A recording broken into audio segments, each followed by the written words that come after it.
Mais Éphésiens 6 dit « Levez le bouclier de la foi ». Il ne dit pas de le traîner avec vous. Il ne dit même pas « Oui, j'ai mon bouclier. Oui, monsieur, j'ai ce bouclier de la foi. Ouh, je suis une femme de foi. Oui, eh bien, est-ce que vous levez le bouclier de la foi quand un de ces projectiles enflammés est...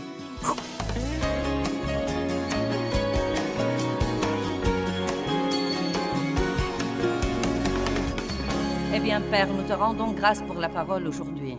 Nous te sommes reconnaissants de nous avoir permis d'être ici. Merci de ce que nous avons toujours la liberté de faire ce genre de choses dans cette nation, et je prie que nous ne perdrons jamais cette liberté. Que ta parole nous touche aujourd'hui, au nom de Jésus. Amen. Eh bien, revenons à Marc 11, 22. Nous allons parler aujourd'hui du bouclier de la foi. Vous savez, nous les chrétiens parlons beaucoup de la foi, mais... Croire à Jésus-Christ comme votre sauveur est une chose, c'est une chose pour laquelle nous exerçons notre foi. Mais il y a beaucoup d'autres choses pour lesquelles nous devons exercer notre foi et que peut-être nous manquons. Par exemple, il y a toutes sortes de gens qui croient à Jésus qui vivent sous la condamnation tout le temps. Pourquoi ne pas utiliser votre foi pour vivre libéré de la culpabilité et de la condamnation?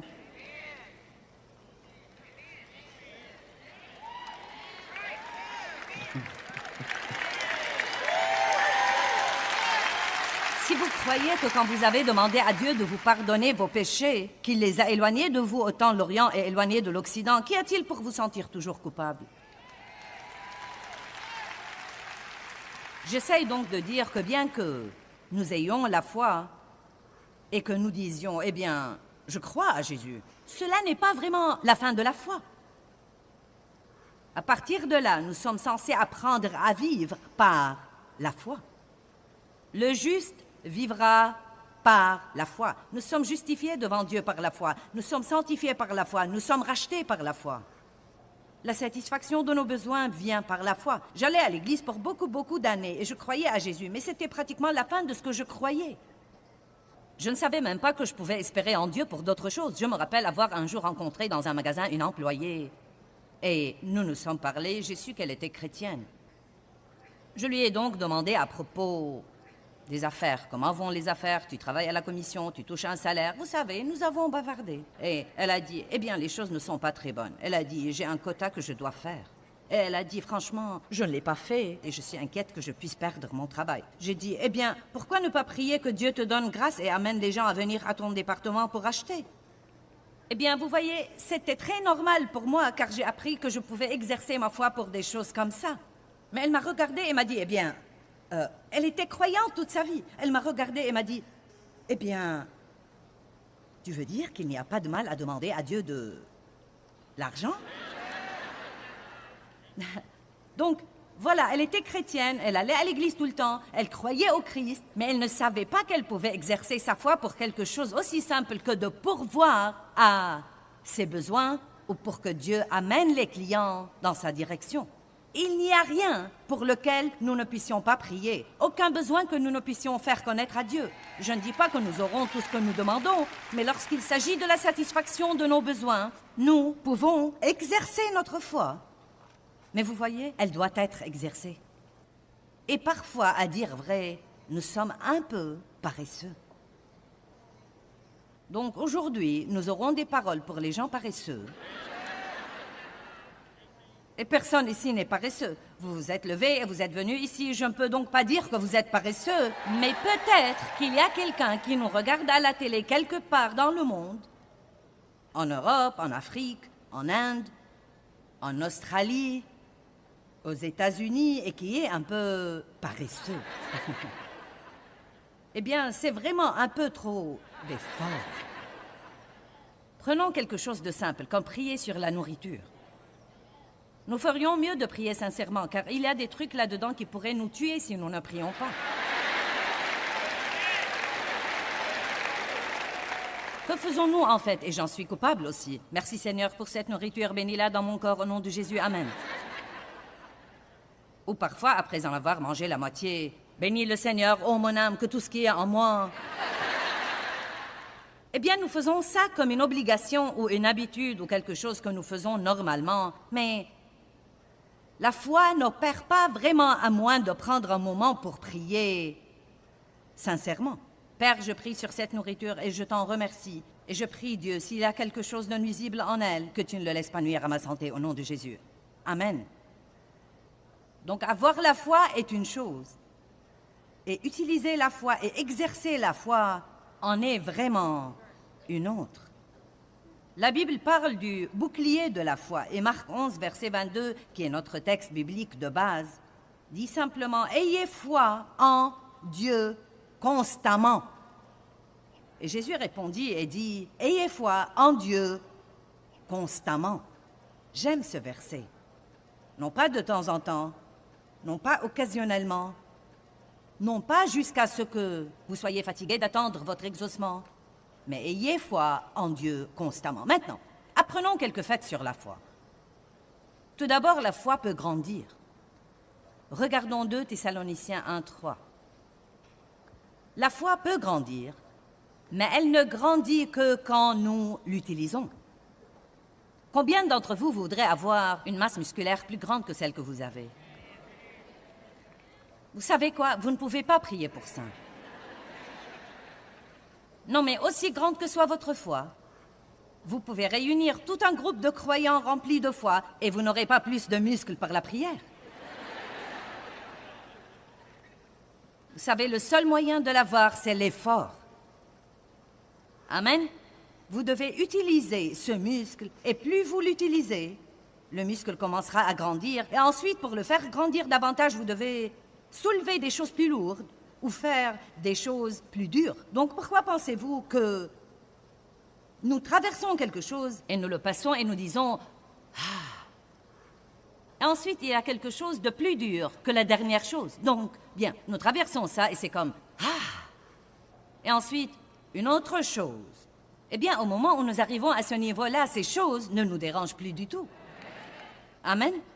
Quand j'ai d'abord commencé à aller au gymnase et à faire de l'exercice, j'ai commencé par ces petits poids qui pesaient environ 1,5 kg et j'étais comme... Eh bien, vous savez maintenant, 10 kilos ou 12,5 kg plus tard, et si je reviens à quelque chose comme ça, c'est comme... Ce n'est rien. Eh bien, certaines des choses que vous traversez en ce moment, comme vous grandissez dans la foi, ces choses ne seront rien par après. Vous ne les remarquerez pas. En réalité, je m'étonne des choses qui me vexaient avant. J'y repense maintenant et je me dis que c'était stupide que je me rende malheureuse toute la journée pour quelque chose de si ridicule. Donc 2 Thessaloniciens 1:3. Car votre foi fait de grands progrès et l'amour que vous avez les uns pour les autres s'accroît et abonde. Donc Paul dit, votre foi grandit et votre amour grandit. Votre foi grandit et votre amour grandit. Vous savez quoi? La foi ne grandit pas sans l'amour. Que veux-tu dire par là? Eh bien, tout d'abord, ma compréhension de l'amour de Dieu pour moi et votre compréhension de l'amour de Dieu pour vous doit grandir pour que votre foi grandisse. En fait, plus vous croyez que quelqu'un vous aime, plus vous serez prêt à lui faire vraiment confiance et prêt à vous fier à lui. Donc, si vous avez des problèmes avec la foi, je vous dirais de mettre cette leçon de côté et d'aller étudier l'amour de Dieu pour vous, d'être enraciné et fondé dans son amour, et ensuite vous reviendrez et ce ne sera pas aussi difficile d'avoir foi en lui. Nous sommes censés recevoir l'amour de Dieu, apprendre à nous aimer d'une façon équilibrée, aimer Dieu, et ensuite laisser cet amour passer par nous aux autres personnes.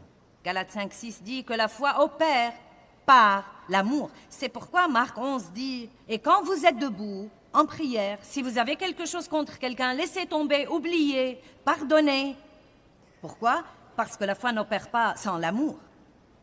Si nous sommes fâchés contre quelqu'un, furieux contre quelqu'un, nous serons bouchés à l'intérieur et cet amour ne peut pas s'écouler par nous.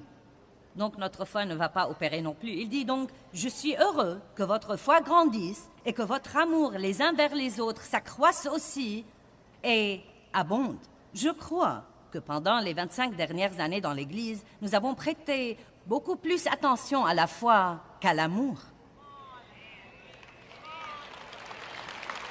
Je vais répéter.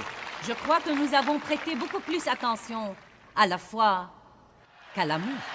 Je le dirai même une troisième fois. Je crois que nous avons prêté beaucoup plus attention à la foi qu'à l'amour. Pourquoi? Parce que nous avons appris où nous pouvons utiliser notre foi et obtenir les choses que nous voulons. Mais bien que Dieu puisse avoir commencé à nous initier à la foi en nous enseignant ça, c'est pour un but beaucoup plus grand que d'avoir ce que nous voulons. Oui, il y a des choses que nous voulons et que nous avons besoin, que nous pouvons demander à Dieu par la foi. Mais la foi doit principalement être utilisée pour nous aider à traverser des choses en restant stable et fort, malgré tout ce qui se passe. Vous savez ce que Dieu veut plus que toute autre chose? Il veut une Église dans le monde entier remplie de croyants qui brillent comme des flambeaux et qui amènent tous les autres à se demander « Eh bien, comment pouvez-vous être comme ça avec tout ce qui se passe autour de vous dans le monde aujourd'hui ?» Plus que tout, il veut que nous soyons stables et que nous marchions dans l'amour et que nous ayons la paix et que nous ayons la joie. De simples petites choses. Le psaume 100, verset 2 dit « Servez le Seigneur avec joie ». Donc la foi et l'amour. Ne prêtez pas plus attention à la foi qu'à l'amour. La foi aussi, à notre fête sur la foi, nous l'exprimons par les paroles. 2 Corinthiens 4, 13. Je sais que c'est correct, je l'ai cherché ce matin. Il dit, « Et comme nous avons le même esprit de foi qu'avait celui qui a écrit, « J'ai cru et c'est pourquoi j'ai parlé. Nous aussi nous croyons et c'est pour cela que nous parlons. » Si vous voulez savoir la dimension de votre foi ou de celle de quelqu'un d'autre, écoutez-le. Et écoutez surtout dans les périodes difficiles. Écoutez surtout quand vous devez attendre plus longtemps que vous ne le voudrez.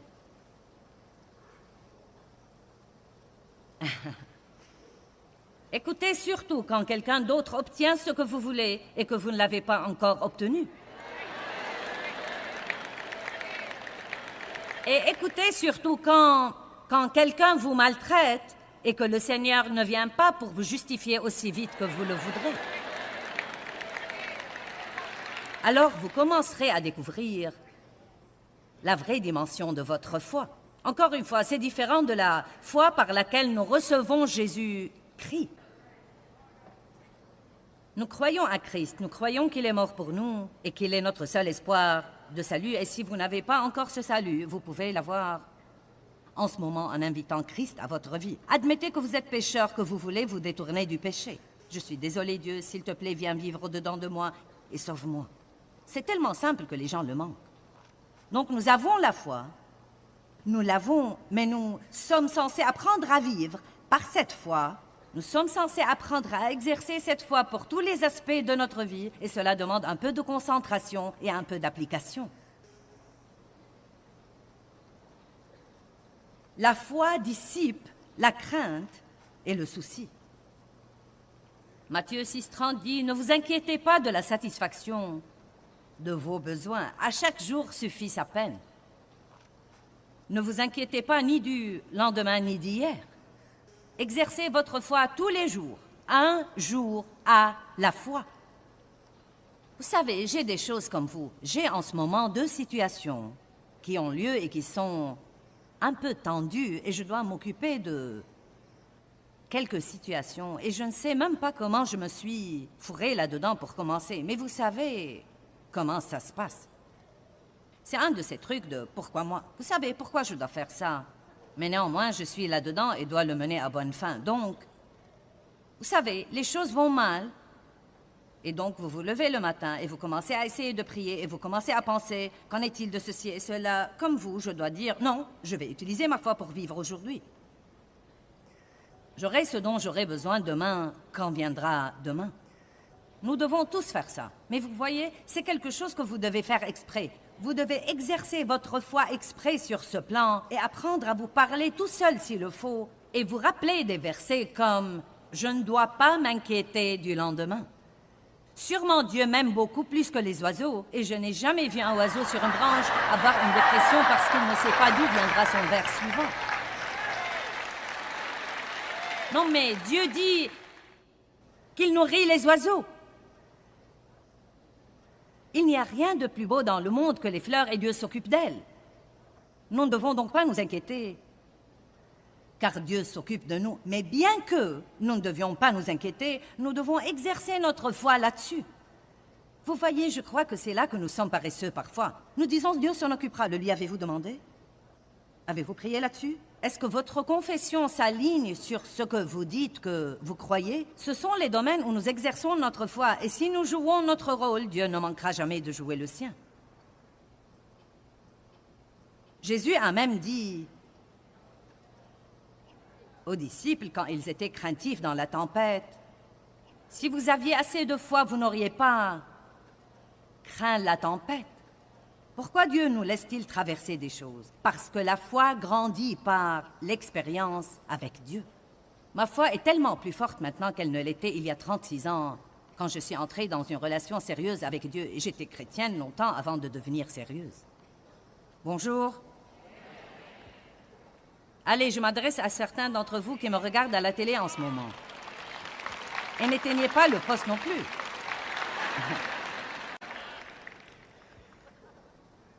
J'étais chrétienne longtemps avant de devenir sérieuse. J'avais assez de Dieu pour ne pas aller en enfer, mais pas assez pour pouvoir marcher dans la victoire. Allez. N'ayez pas assez de Dieu pour ne pas aller en enfer. Ayez assez pour marcher dans la victoire et prendre quelqu'un d'autre au ciel avec vous. Eh bien, je suis sûrement contente d'avoir persévéré et permis à Dieu de me faire grandir un peu. Juste hier soir, nous avions 1102 personnes qui ont reçu le Christ. Juste hier soir. Non, mais j'ai passé des années comme une pas si sérieuse chrétienne qui défile à l'église toutes les semaines, puis rentre à la maison. Pour autant que je sache, personne n'a jamais été sauvé à cause de ma vie. Mais une fois que vous devenez sérieux avec Dieu, une fois que vous commencez vraiment à exercer votre foi pour croire tout ce qu'il dit, la foi est une force puissante qui peut changer beaucoup de choses dans votre vie. La foi guérit le malade. Aussi nombreux que soient les médicaments aujourd'hui et aussi nombreux que soient les traitements médicaux que nous pouvons avoir, nous ne devons pas oublier avant tout de prier Dieu de nous garder sains.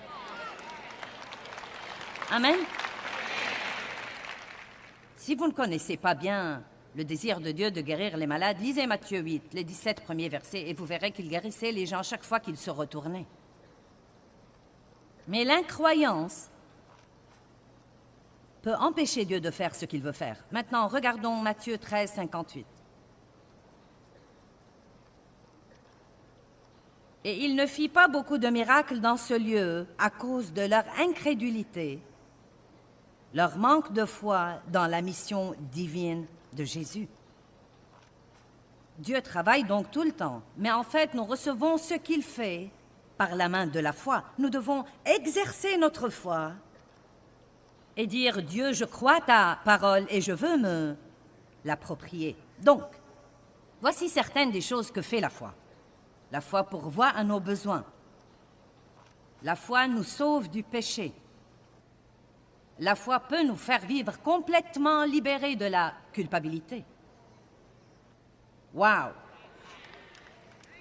La foi nous remplit du Saint-Esprit. Par la foi, nous pouvons croire que nous sommes agréables à Dieu, même dans notre état imparfait. La foi purifie le cœur, elle sanctifie la personne, elle apporte la révélation, elle nous justifie, elle nous donne l'accès à la présence de Dieu. Par la foi, nous sommes justifiés devant Dieu. La foi nous donne la sécurité et la confiance. Elle apporte la bénédiction et l'espérance. Elle produit de bonnes œuvres. Elle édifie. Elle nous façonne à l'image de Dieu et elle éteint tous les projectiles enflammés que l'ennemi nous lance.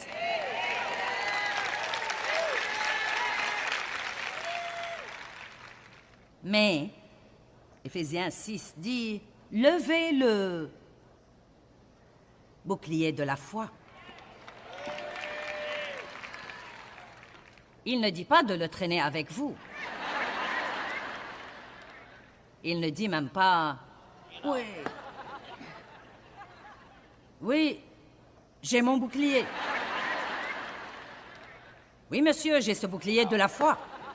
Ouh, je suis une femme de foi. Oui, eh bien, est-ce que vous levez le bouclier de la foi quand un de ces projectiles enflammés est...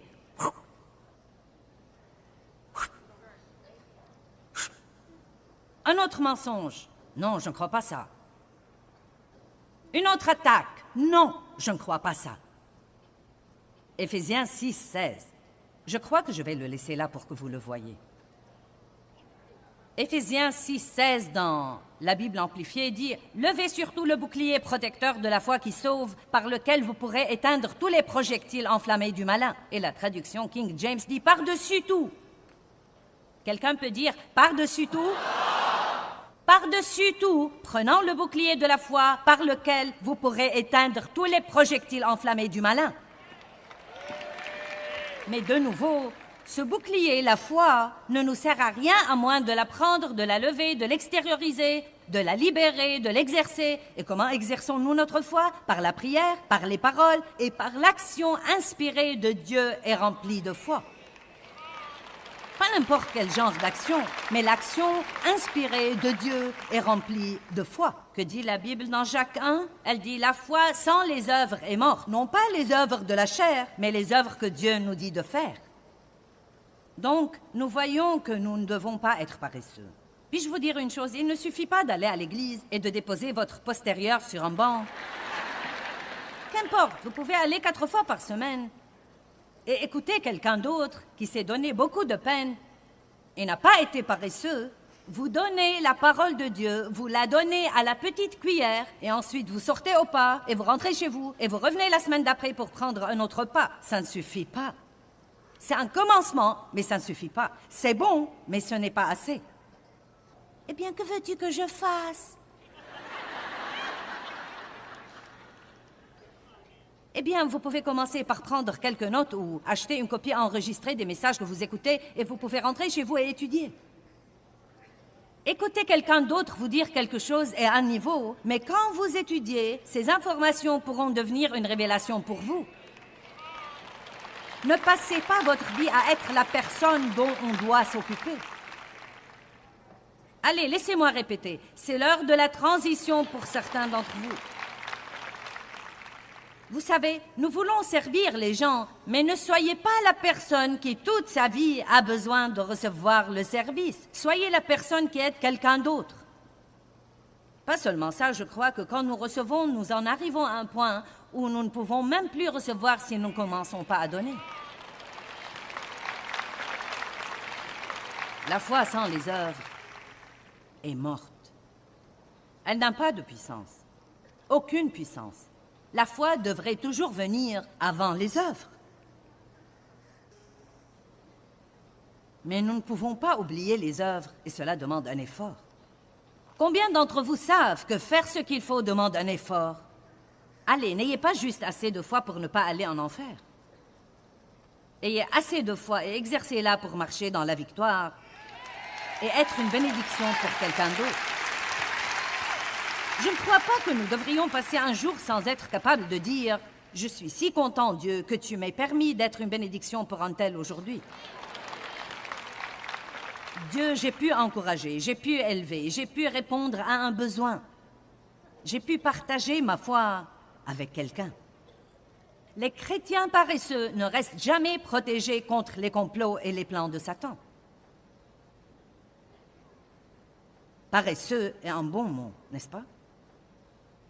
2 Pierre, chapitre 1, verset 5, dit « Concentrez tous vos efforts dans l'exercice de votre foi. Concentrez tous vos efforts.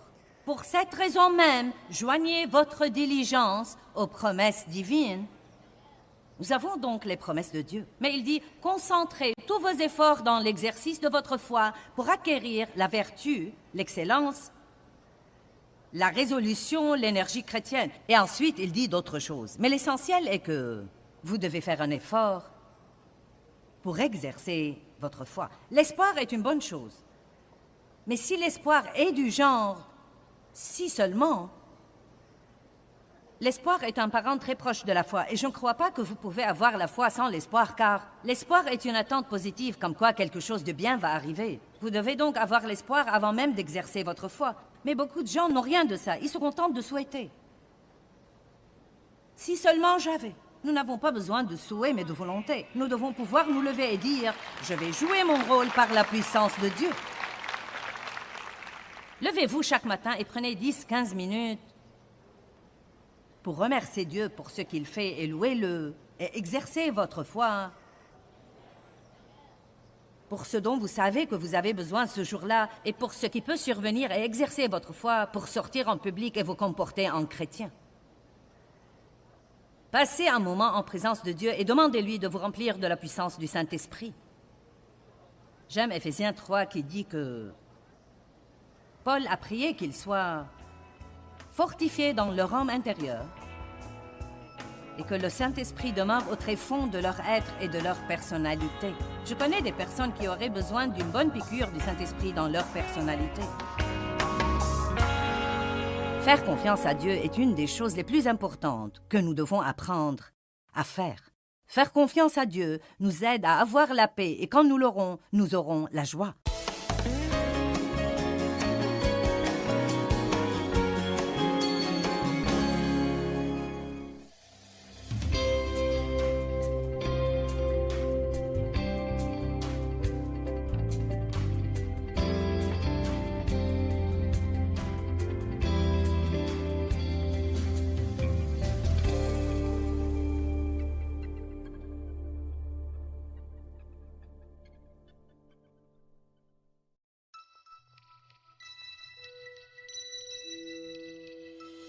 Nous devons vivre prêts.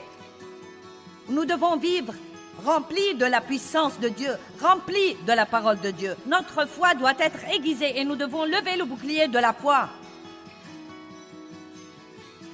Soyez prêts tout le temps.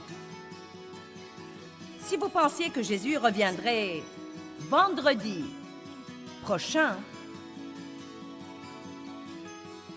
mince alors, vous seriez occupé et actif la semaine prochaine.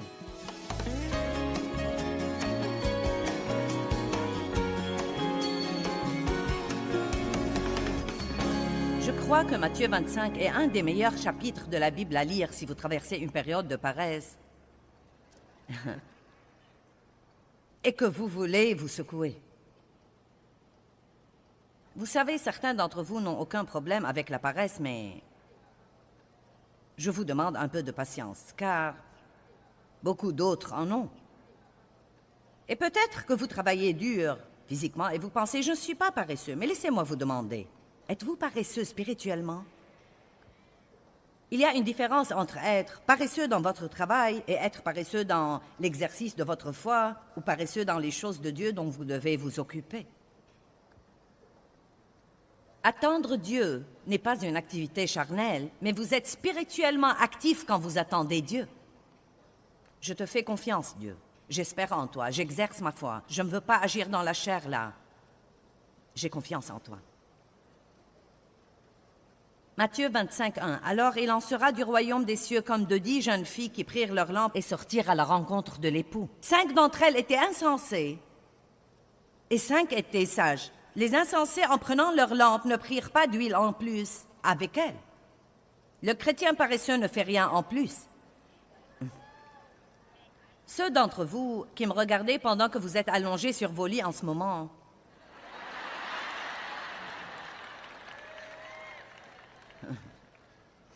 vous savez, vous n'êtes même pas sortis du lit.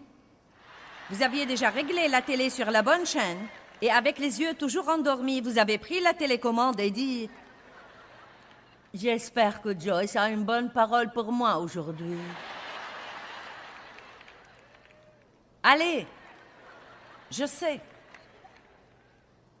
Eh bien, je suis heureuse, très heureuse de faire ceci, si ça va finalement vous faire sortir du lit et vous motiver pour commencer à exercer votre foi et être le genre de personne que Dieu veut que vous soyez pour que vous puissiez changer quelque chose dans la vie de quelqu'un d'autre.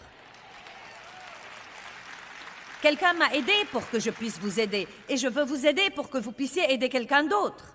Nous ne sommes pas censés tout prendre et ne rien faire. Nous devons faire la guerre à la paresse. Faites quelque chose en plus. Il vous est peut-être un peu plus difficile de trouver le verset vous-même que d'appeler un ami et lui demander où c'est.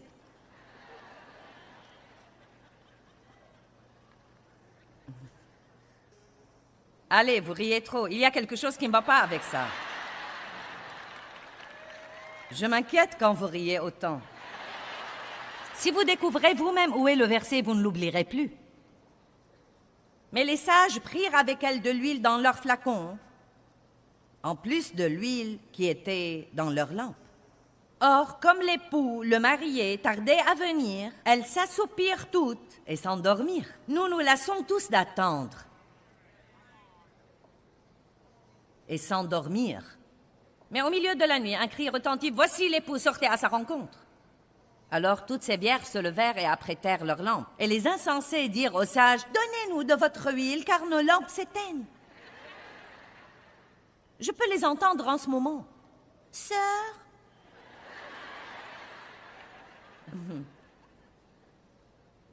je n'ai plus d'huile, puis-je avoir un peu de la tienne ?»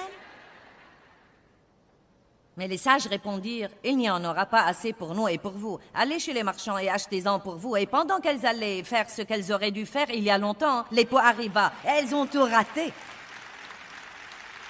Alléluia. Verset 13. « Veillez donc, prêtez strictement attention et soyez prudents et actifs. Car vous ne savez ni le jour ni l'heure où viendra le Fils de l'homme. » Nous devons vivre prêts. Nous devons vivre remplis de la puissance de Dieu, remplis de la parole de Dieu. Notre foi doit être aiguisée et nous devons lever le bouclier de la foi. Soyez prêts tout le temps. Si vous pensiez que Jésus reviendrait vendredi prochain, mince alors, vous seriez occupés et actifs la semaine prochaine. Allez, pensez aux choses que vous ferez la semaine prochaine et que vous ne feriez pas si vous croyez que Jésus reviendrait dans une semaine. Oh, je vous panique à tous, n'est-ce pas? Nous devons vivre prêts. Vous savez, je sais que les différentes personnes ont des tendances différentes et je ne suis pas le genre de personne qui a tendance à s'inquiéter excessivement de la date du retour de Jésus. Je n'entre pas dans les trucs d'avant, au milieu et après la tribulation. Serons-nous là pour la tribulation? Ne serons-nous pas là? Quand est-ce que Jésus reviendra? Vous savez. Je crois que nous devrions discerner les signes des temps et ils sont partout. Donc, quel que soit le temps de son retour, il est maintenant beaucoup plus près qu'il ne l'était il y a quelque temps. Et chaque jour, nous nous en rapprochons, mais je crois vraiment que nous devons vivre prêts. Je ne crois pas que nous devons nous préparer, je crois que nous devons vivre prêts.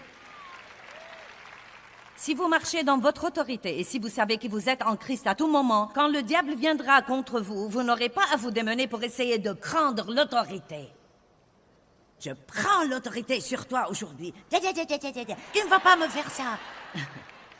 J'ai découvert que si vous marchez dans l'amour, le diable ne peut pas vous toucher. Il peut venir contre vous, mais il ne va pas gagner. Non, mais embrasé, en feu, brûlant d'amour. 1 Timothée 6,12 dit que nous devons combattre le bon combat de la foi. La foi est un combat parfois. 1 Jean 5,4. Parce que tout ce qui est né de Dieu triomphe du monde, et la victoire qui triomphe du monde, c'est notre foi. Maintenant, nous allons parler de quelque chose dont je n'ai jamais essayé de parler.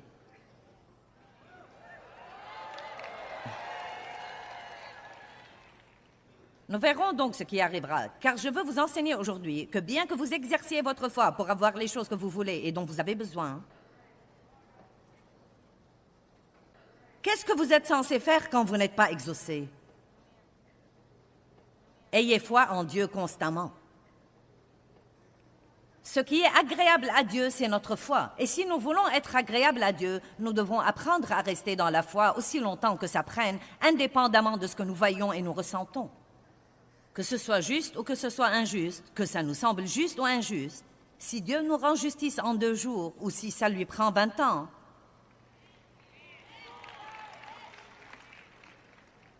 allez.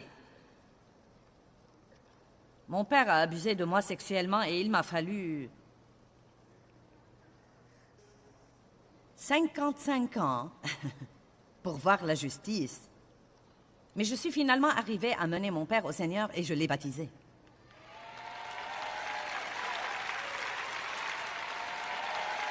Ce n'est pas arrivé vite, mais c'est arrivé. Et vous savez quoi?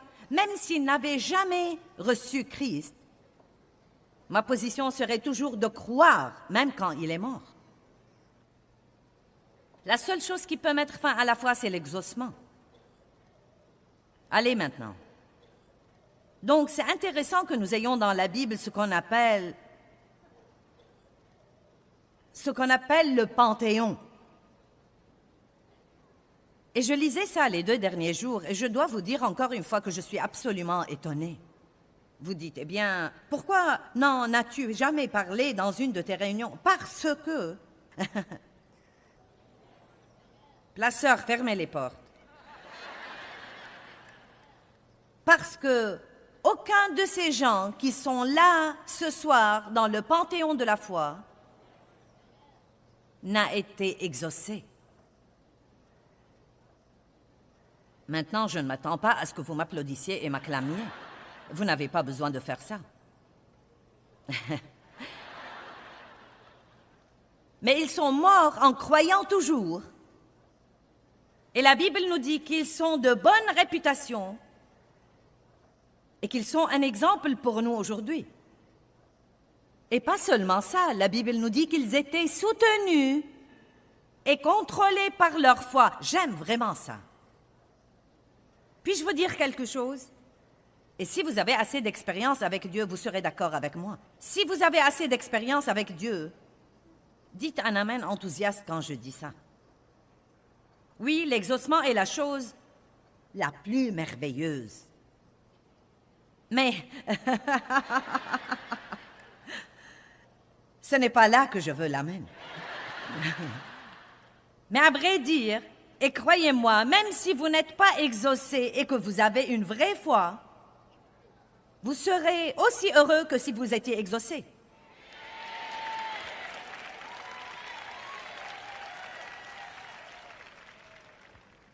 Et je suis arrivée à la conclusion que si je ne partage pas ça, non seulement avec vous, mais avec tous ceux qui nous regardent à la télé dans le monde entier, je ne vous rends pas service à ce moment-là, car je ne vais pas me tenir ici et vous dire que si vous exercez votre foi, vous aurez tout ce que vous voulez dans la vie. Je suis désolée, mais je ne vais pas vous dire ça, car je ne crois pas que la Bible le dit. Parce qu'il y a des fois où nous prions mal. Jacques 4 dit, vous ne possédez pas parce que vous ne demandez pas. Ou vous demandez et vous ne recevez pas parce que vous demandez avec un mauvais but et un motif mauvais et égoïste, ou parce que vous demandez mal. Ce n'est pas parce que nous voulons quelque chose qu'il est forcément dans le plan de Dieu pour nous en ce moment, ou peut-être jamais, mais je vais vous dire une chose, et écoutez-moi. Si vous connaissez vraiment Dieu, si vous savez vraiment qui il est, et si vous connaissez son caractère, et si vous savez vraiment qu'il vous aime, à ce moment-là même, si vous n'êtes pas exaucé, vous aurez la confiance que Dieu a quelque chose de mieux pour vous.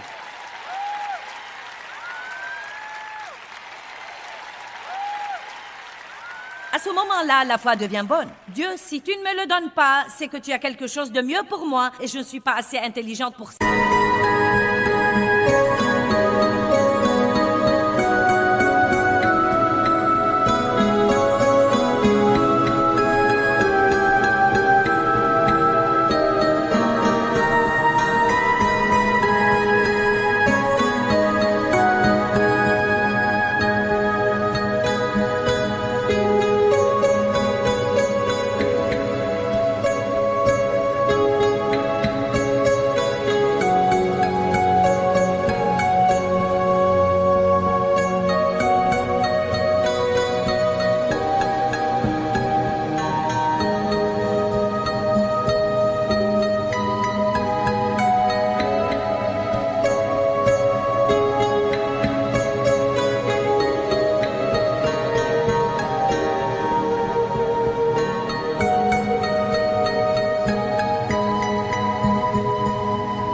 pouvoir le demander. Pouvons-nous passer à ce genre de foi aujourd'hui où nous ne demandons pas quelque chose à Dieu, mais nous disons « Je te ferai confiance jusqu'au bout, je mourrai en croyant. Je te ferai confiance, Dieu, car tu es bon, et tout dans ma vie marchera bien si je continue à me fier à toi. » Pouvez-vous avoir cette confiance en Dieu? Élevez-vous à un nouveau niveau de paix et de joie. Et quand vous commencerez à vivre dans ce genre de foi, je ne dis pas que ça ne fait pas mal de ne pas avoir l'exaucement. Mais faire confiance à Dieu, faire vraiment confiance à Dieu, croyez-moi, vous donnera tellement de paix. Mais Joyce, ce n'est pas juste, ce n'est pas juste. Faites confiance à Dieu. Faites-lui confiance. Dieu, si ça prend plus longtemps que je ne croyais, c'est qu'il y a quelque chose que tu fais que je ne comprends pas et que je ne connais pas. Les voix de Dieu sont élevées au-dessus de nos voix. Donc maintenant, Hébreux 11. Or, la foi est la ferme assurance, la confirmation des choses qu'on espère, et la preuve des choses qu'on ne voit pas et la conviction de leur réalité. La foi perçoit comme un fait réel ce qui n'est pas encore révélé au sens. Donc, comprenez ça. La foi rend les choses réelles pour nous dans l'esprit, bien que nous ne les ayons pas dans le naturel. Verset 4.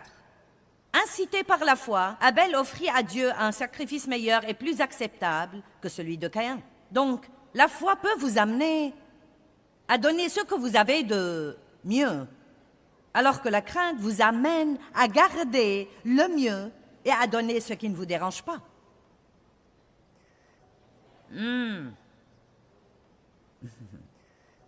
Verset 5. À cause de la foi, Enoch fut enlevé et transféré au ciel. La Bible dit qu'Enoch a marché avec Dieu et qu'il ne fut pas trouvé car Dieu l'avait enlevé. C'était vraiment passionnant. Chut. Où est allé Enoch? Sans la foi, il est impossible d'être agréable à Dieu. Car celui qui s'approche de Dieu doit croire qu'il existe et qu'il récompense ceux qui le recherchent diligemment. Dieu est bon. Incité par la foi. Maintenant, je veux juste attirer votre attention sur le fait que ceux-ci étaient des gens.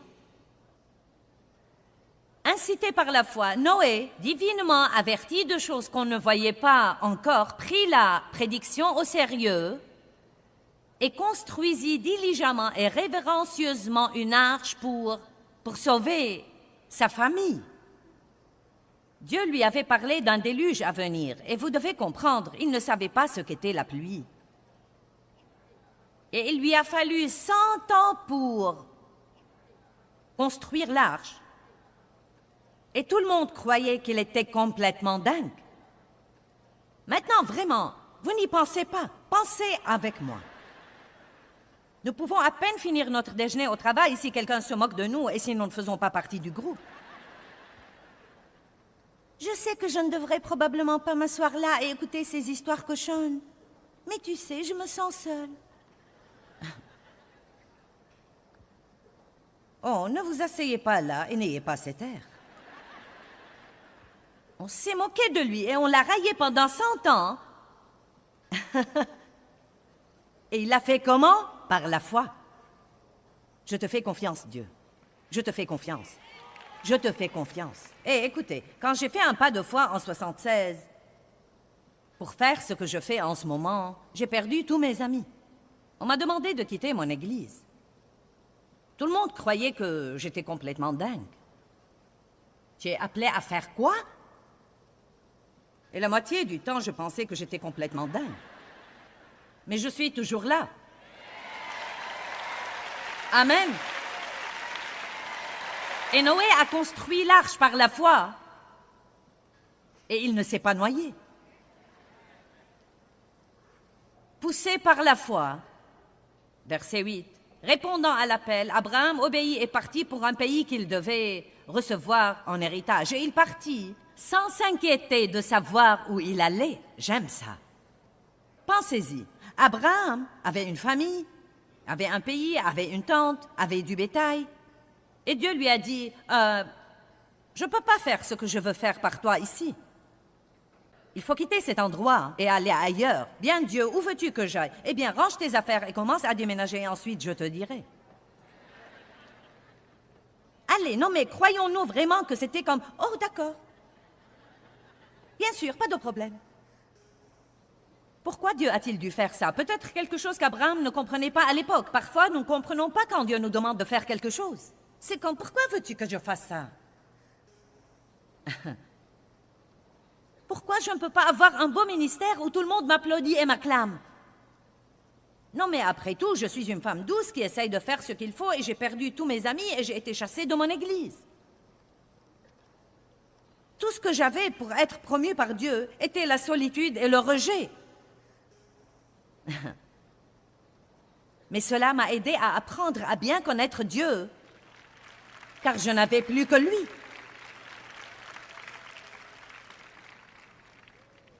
Une grande partie de la famille d'Abraham était des idolâtres, et ce que Dieu voulait faire par lui, il ne pouvait pas le faire à moins de le faire sortir de là. Va dans le pays que je te montrerai. Il y est donc allé. Incité par la foi, il vint résider à titre provisoire dans la terre, qui était désignée dans la promesse de Dieu, bien qu'il fût un étranger dans un pays étranger. Verset 10. Car il attendait avec impatience et en toute confiance. Il attendait comment? Avec foi. Il attendait avec foi. Eh bien, j'en ai assez d'attendre Dieu. Attendre, attendre, attendre. Quand, Dieu, quand? Pourquoi rien ne m'arrive? Dis-moi, Dieu. Mais si nous attendons avec foi et attendons avec assurance, nous pourrons dire, je me fiche pas mal de ce que je vois ou de ce que je ressens, je crois vraiment que Dieu travaille. Je crois que Dieu travaille.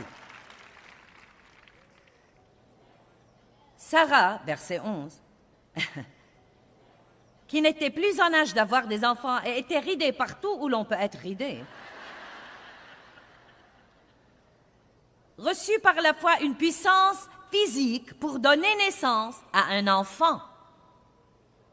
Wow! Verset 13.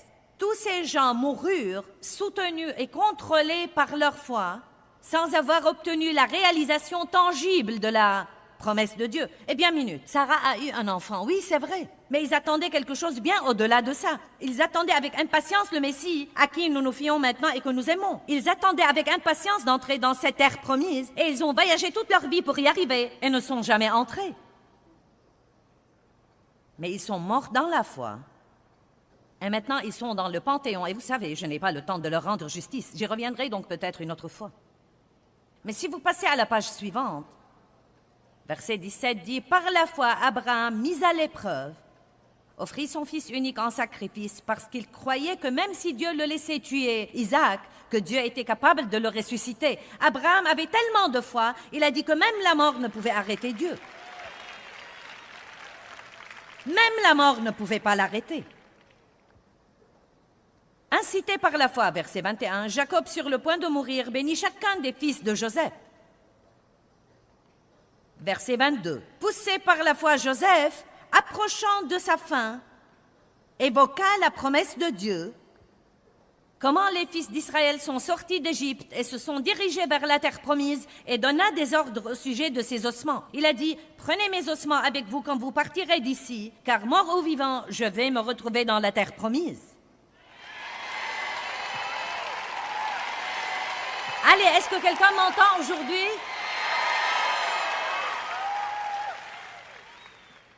Qu'avons-nous à craindre? Même si nous n'obtenons pas tout ce que nous voulons ici, supposons que nous vivions vieux, 100 ans, ensuite nous avons l'éternité pour avoir tout ce que nous pourrions jamais vouloir.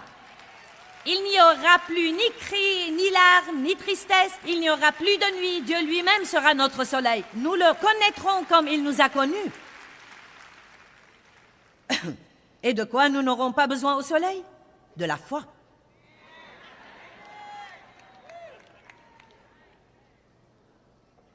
Car nous aurons tout.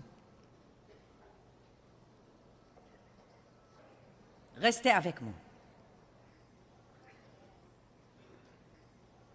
Quand Moïse est né et qu'on tuait tous les enfants, Sa mère avait assez de foi pour dire « je vais le cacher » et le mettre sur le bord du fleuve et faire confiance à Dieu. Et vous connaissez l'histoire. La fille de Pharaon l'a trouvé et l'a élevé comme son fils. Et c'était exactement ce que Dieu voulait, parce que ça a mis Moïse exactement dans la position où il devait être. Moïse, devenu grand et ayant vu l'oppression de son peuple, dit la Bible dans le chapitre 25, j'aime ça, je veux dire dans le verset 25. Il choisit d'être dans l'affliction, la souffrance et les difficultés et de supporter l'opprobre du peuple de Dieu plutôt que de jouir pour un temps du péché. Il a quitté cette grande position. Il a fait ça par la foi. Parfois, vous devez vous lancer dans des choses par la foi et parfois vous éloigner des choses par la foi. Est-ce que quelqu'un m'entend aujourd'hui? Et ainsi de suite. Motivé par la foi, il a quitté l'Égypte. Verset 28. Par la foi simple et la confiance en Dieu, il a célébré la Pâque. Poussé par la foi. Verset 29. Le peuple traversa la mer Rouge. Je me demande ce que ça a fait à Moïse de voir la mer Rouge devant lui et l'armée égyptienne derrière lui. Et quand Dieu lui a dit avancez, excuse-moi Dieu, tu ne vois pas ce que je vois là? Allez, vous devez parfois mettre le pied à l'eau avant qu'elle ne se divise. Vous ne m'entendez pas? Peut-être que vous devez être un peu plus engagé que vous ne l'êtes en ce moment. Cette chose continue indéfiniment. Verset 32, j'ai presque fini. Et que dirais-je encore, car le temps me manquerait pour parler de Gédéon, Barak, Samson, Jephthé, David, Samuel et de tous les autres prophètes qui, grâce à la foi, conquirent des royaumes, exercèrent la justice, obtinrent des bénédictions promises, fermèrent la gueule des lions, éteignirent la puissance du feu. Le verset 39 le dit encore. Tous ceux-là, s'ils ont reçu bon témoignage, grâce à leur foi en Dieu, n'ont cependant pas obtenu la réalisation de la promesse. Maintenant, je sais que certains d'entre vous pensent que c'est décourageant. C'est exactement pourquoi je n'ai jamais pris la peine de partager tout ça dans une réunion. Car même comme prédicatrice, je ne suis pas trop ravie d'entendre tout le monde dire « Pourquoi donc tu fais ça? » Parce que je veux que vous sachiez que la foi n'est pas juste obtenir ce que vous voulez. La foi vous aide à traverser les moments où vous n'obtenez pas ce que vous voulez. Et laissez-moi vous dire quelque chose. Dieu s'occupera toujours de vous. Peut-être que vous n'aurez pas toutes les choses que vous voulez ou vous souhaitez avoir, mais Dieu s'occupera toujours de vous. Dieu s'occupera toujours de vous.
Et ils ne comprenaient pas pourquoi ils n'ont pas eu l'accomplissement. Mais le verset 40 dit, puisque Dieu pensait à nous, et puisqu'il prévoyait pour nous mieux encore, il ne devait pas, ces héros et ces héroïnes de la foi, arriver sans nous à l'accomplissement avant que nous ne puissions les rejoindre. Donc Dieu leur a en fait demandé de faire ce sacrifice, de continuer à lui faire confiance sans voir l'accomplissement de leurs rêves pour qu'il laisse la porte de la grâce ouverte à nous, les nations, pour que nous nous rassemblions et pour que nous puissions tous ensemble entrer au pas quand Jésus reviendra. Amen. Faire confiance à Dieu est une des choses les plus importantes que nous devons apprendre à faire. Faire confiance à Dieu nous aide à avoir la paix et quand nous l'aurons, nous aurons la joie.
Đi khắp phương trời vẫn nhớ tới quê hương, người về đây thăm làng trù quê mẹ và làng sen quê cha, xúc động bồi hồi người rơi giọt lệ, thương mái nhà tranh thương đất mẹ nghèo.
Thank